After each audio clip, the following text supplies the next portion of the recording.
Yerragondapalem MLA Tatiparthi Chandrasekhar మీడియాతో మాట్లాడుతున్నారు. Live చూద్దాం. మహిళలకు రక్షణ ఉందా? మందిరాలకు రక్షణ ఉందా? రామతీర్థంలో ఒక గుడి మీద దాడి చేసి విగ్రహాన్ని ధ్వంసం చేస్తే పట్టించుకుంటున్నటువంటి పరిస్థితి ఉందా? తిరుపతిలో చిన్నపాటి ఒక కార్యక్రమాన్ని సక్రమంగా నిర్వహించలేక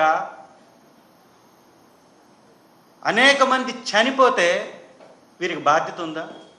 ఒక మహిళ జనసేన అనేటటువంటి నాయకుడు నన్ను మోసం చేశాడు, నన్ను వంచాడు, నన్ను వాడుకున్నాడు, తన ఆర్థిక అవసరాల కోసం నన్ను ఎరగా వేసి నా దగ్గర 1,30,00,000 కొట్టేశాడు అని మీడియా ముందుకు వచ్చి శోకంతో తన బాధను వెళ్ళగక్కితే తను మీద అక్రమ కేసులు బనాయించి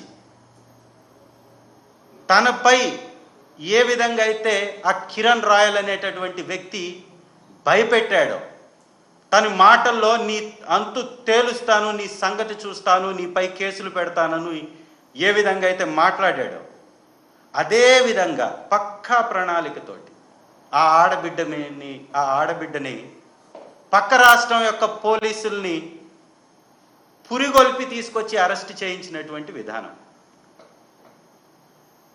అంటే ఎటుపోతున్నాం?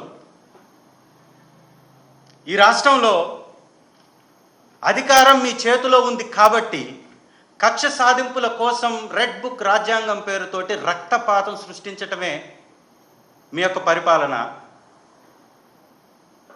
చంద్రబాబు నాయుడు గారు పదే పదే ప్రెస్ మీట్లు పెడతారు, ప్రెస్ మీట్లు పెట్టి హుందాతనం గురించి మాట్లాడతారు, ఒక పటిష్టమైనటువంటి నాయకత్వం గురించి మాట్లాడతారు. అయ్యా చంద్రబాబు నాయుడు గారు, మీరు చెప్పేటటువంటి మాటలకి మీరు చేసేటటువంటి పనులకు పొంతనుందా?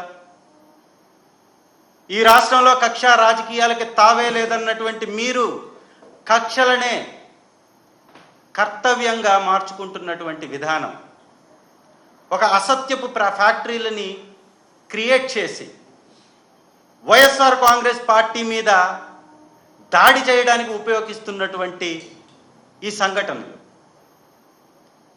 రాష్ట్రంలో సంపద సృష్టిస్తానని చెప్పినటువంటి మీరు 6 నెలల్లో అరచేతుల్ని ఆకాశం వైపు చూపించి సంక్షేమాలు అంటే తప్పు అనే విధంగా, ఉచితాలు అంటే ఒక అక్రమము సక్రమము కాదు అనే అర్థం వచ్చేలాగా ప్రభుత్వం యొక్క బాధ్యతను మరచి మీరిచ్చినటువంటి హామీలను ఎగ్గొట్టడానికి ఒక రహదారి లాంటి రూట్ మ్యాప్ తోటి ఒకవైపున మీరు సంపద సృష్టించకపోగా, ఒకవైపున ఉచితాలు ఇవ్వకపోగా, ఆర్థిక పరిస్థితి మందగమనంలో నడిపిస్తూ సంపదను సృష్టిస్తున్నటువంటి రైతు ఏదైతే కష్టపడి పండించాడో ఆ సంపదను కూడా ఆవిరయ్యేలాగా మద్దతు ధరలు కూడా ఇప్పించాలని అసమర్థ నాయకత్వాన్ని మీరు ప్రదర్శిస్తూ ప్రజల్లో వచ్చేటటువంటి వ్యతిరేకతని అడ్డం పెట్టుకొని ఆ వ్యతిరేకత నుంచి పక్కదారి పట్టించడానికి ఇలాంటి తప్పుడు కేసులు. నిజంగా సత్యవర్ధన్ అనే వ్యక్తి జడ్జి గారి ముందు ఏం చెప్పారు? ఒక్కసారి ఆ సత్యవర్ధన్ గారిని వల్లభనేని వంశీ గారి అరెస్ట్ ముందు ఏ విధంగా ఆ అబ్బాయిని కూడా పోలీసులు అరెస్ట్ చేశారు, ఒక వీడియో క్లిప్పింగ్ కూడా ఉంది. దయచేసి ఆ వీడియో క్లిప్పింగ్ కూడా రాష్ట్ర ప్రజలందరూ గమనించాలి. నిన్న వల్లభనేని వంశీ గారిని అరెస్ట్ చేసే సందర్భంగా వైజాగ్లో ఉన్నటువంటి సత్యవర్ధన్ అనేటటువంటి వ్యక్తిని పోలీసులు వెళ్ళి ఏ విధంగా తను అరెస్ట్ చేశారో ఒక్కసారి ఆ వీడియోలో గమనించండి.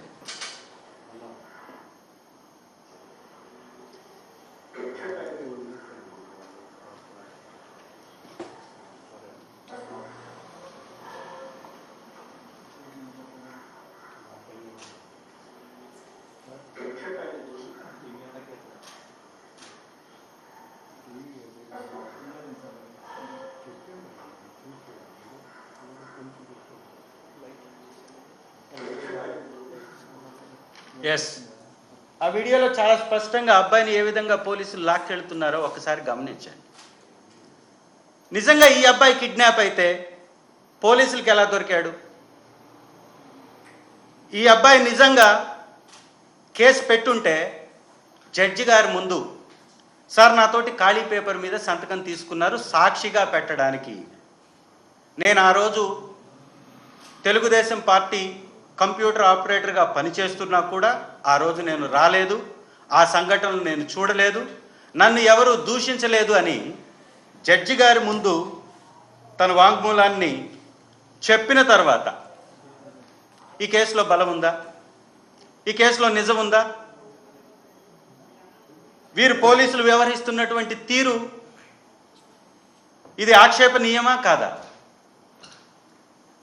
పోలీస్ వారికి వారే వచ్చి నేను కిడ్నాప్ అయ్యానని చెప్పినట్లుగానైతే నేను కేసు పెట్టాను అనేది సత్యవర్ధన్ చెప్తుంది నిజమైతే ఈ అరెస్ట్ ఎందుకు జరిగింది? పోలీసులు ఎందుకు అతన్ని ఆ విధంగా బలవంతంగా తీసుకొస్తున్నారు? అంటే ఇది పక్కా ప్రణాళికతోటి వీరు పన్నినటువంటి పన్నాగం అని ఇట్టే అర్థమవుతుంది.